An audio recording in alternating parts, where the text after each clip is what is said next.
Kabalo mo ang parbo sa dog parehas ra sakat?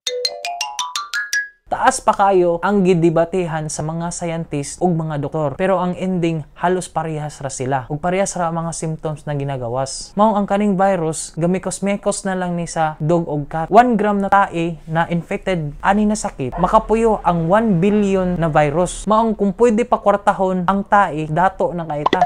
Pero naa po unique na karakteristik ang parbo sa cat. Kaya niya mo penetrate sa utok sa cat. Ang specific area ani sa utok is ginatawag na germinal epithelium sa cerebellum. Usahay maapektuhan na ani ga seizure ug moabot pud sa retina. Maong kabantay ta gapanghubag ang ilahang mga mata. Tapos kaning mga buntis na mga cat kaya po nila mag-cause og embryonic resorption or i-absorb otro ang embryo padulong sa ilahang lawas. Fetal mummification or kaning wala na porma na anak during sa pagbuntis ug mag-cause pud silag abortion ug ang panglas stillbirth na human ang pagporma pero paggawas patay lang gihapon. Maong adto ta sa pinakaduol na veterinaryo para magaydan ta nila kung unsay maayong buhaton.